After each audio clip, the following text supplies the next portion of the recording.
15 વર્ષથી પાલેજમાં જૂના અને જાણીતા computer, laptop, CCTV camera service, printer repairing તેમજ નવા અને જૂના કોમ્પ્યુટર લે વેચ કરનાર.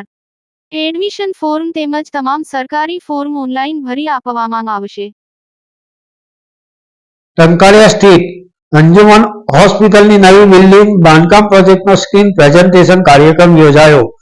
ભરૂચના ટંકારિયા ગામે અંજુમને નુસરતુલ મુસ્લિમીન કે જે સને 1984 થી કાર્યરત છે. આ સંસ્થા દ્વારા અંજુમન હોસ્પિટલ ચલાવવામાં આવે છે, જે દરેક લોકો માટે કોઈપણ જાતના નાત જાતના ભેદભાવ વગર નજીવી ફી લઈ આરોગ્યલક્ષી સારવાર પૂરી પાડે છે. આ ટ્રસ્ટે ટંકારિયા તથા આજુબાજુના 22 ગામોના આરોગ્યને લઈને એક મોટી ભવ્ય હોસ્પિટલ બનાવવાનું બીજું જરૂરી છે.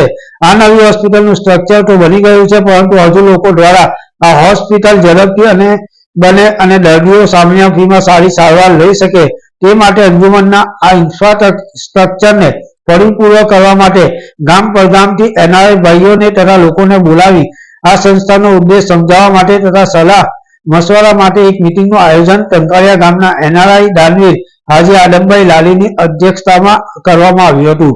કાર્યક્રમની શરૂઆત કુરાન શરીફના પઠનથી કરવામાં આવી હતી. સંસ્થાના પ્રમુખ મૌલાના લુકમાન ભુટ્ટાએ પધારેલા મહેમાનોનું સ્વાગત પ્રવચન કર્યું હતું. ત્યારબાદ યુકેથી પધારેલા ઇમ્તિયાઝભાઈ ટંકારીએ તેમના પ્રાસંગિક પ્રવચનમાં હાજરજનોને સમાજના ઉત્થાનની વિસ્તૃત સમજ આપી હતી. તેમણે જણાવ્યું હતું કે સેવાનો મતલબ ફક્ત દાન નથી, પરંતુ તમારો સમય, કામગીરી, મદદગારી અને સારા કાર્યોની પ્રશંસા પણ એક દાન છે. તેમણે આહ્વાન કર્યું હતું કે સમાજે સમયની મુખ્ય ધારા સાથે જોડાવવું પડશે અને તેમને અંજુમનના કાર્યોની વારંવાર પ્રશંસા કરતા જણાવ્યું હતું કે આ સંસ્થાને પગભર થવા સમાજે દરેક રીતે પ્રયાસો કરવા પડશે. ત્યારબાદ ડોક્ટર જુબેર ચટી દ્વારા સંસ્થાની આગામી કાર્યોની સવિસ્તાર માહિતી પ્રદાન કરી હતી. બાદમાં સંસ્થાના આગળ અને પાછળના કાર્યોની મોટી ડિજિટલ સ્ક્રીનો પર સવિસ્તાર ચિતાર રજૂ કર્યો હતો. અંતમાં કાર્યક્રમના અધ્યક્ષ હાજી આદમભાઈ લાલીએ અંગ્રેજીમાં સંસ્થા વિશે માહિતી ચિતાર રજૂ કર્યો હતો અને કહ્યું હતું કે ઇન્સાનિયત સેવા કરવી એ પણ અલ્લાહની ઇબાદતનો ભાગ છે. તે વાત પર જોર આપ્યું હતું. બાદમાં હાજરજનોના મશવરાની હિમાયત કાર્યક્રમના સંચાલક યુકેથી પધારેલા ઇકબાલભાઈ ધુરીવાળાએ કરતા ટંકારિયા ગામના સામાજિક અગ્રણી તેમના ટૂંકા મંતવ્યમાં જણાવ્યું હતું કે 1984 થી કાર્યરત આ અંજુમનના માળખાને હવે પરિપૂર્ણ કરવા અપીલ કરી હતી. બાદમાં નાસિરભાઈ ચટીએ અંજુમનની પ્રશંસા કરી હતી કે હેલ્થકેરમાં આ હોસ્પિટલ મેડિકલ ટુરિઝમ બને તેવી આશા વ્યક્ત કરી હતી. અંતમાં કાર્યક્રમના સંચાલક ઇકબાલ ધોરીવાલાએ તેમના જોશીલા અંદાજમાં લોકોને આ હોસ્પિટલને ખૂબ દાન આપી આ હોસ્પિટલને જલ્દીથી જલ્દી કાર્યરત થાય તેવી અપીલ કરી હતી. તેઓએ જણાવ્યું હતું કે જે પ્રમાણે ટંકારિયા હાઈસ્કૂલને નવી બનાવવા માટે મદદરૂપ થયા તેવી જ રીતે આ હોસ્પિટલને પણ મદદરૂપ બનશો તેવી અપીલ તેઓએ કરી હતી. આ સંસ્થાના સભ્યો દરેક દેશમાં ડોનેશન માટે પડશે તો તેમને જરૂર આ માનવતાના કાર્યોમાં મદદરૂપ થવા અપીલ કરી હતી. વાલેટ times. This project of the hospital has now been slowed down in its progress for quite a few months. We as a group of NRIs have got together and realized that this project has to continue.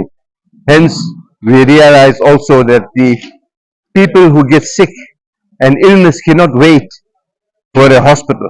We need urgent treatment. એટલે લીધે કે આપણે વિચાર કર્યો ને ભેગા થયા ને આ મીટિંગ બી કરી that we can now gather some resources.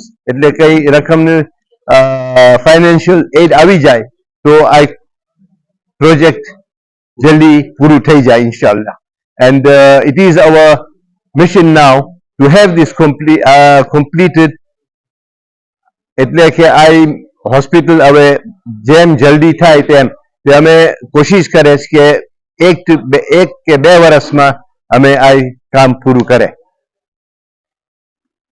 આજે ટંકારિયા ખાતે જે અંજુમન હોસ્પિટલનું નવી બિલ્ડિંગનું બાંધકામ થઈ રહેલું છે એને ફરીથી એક્ટિવ કરવા આપણા હાજી આદમ સાહેબ લાલી એમને બિરુદ આપ્યું છે. તો એમની આગેવાનીમાં અમે બધા એનઆરઆઈ અને ગામના લોકો અને આજુબાજુના લોકો આના માટે હવે ચળવળ શરૂ કરીશું અને દેશ પરદેશમાં એના માટે ચંદો અને ફંડ રેઝિંગ કરીને આ બિલ્ડિંગ જેટલી વહેલી એક્ટિવ થાય અને આજુબાજુના લોકોને એની સેવા મળે એની પૂરી કોશિશ કરીશું.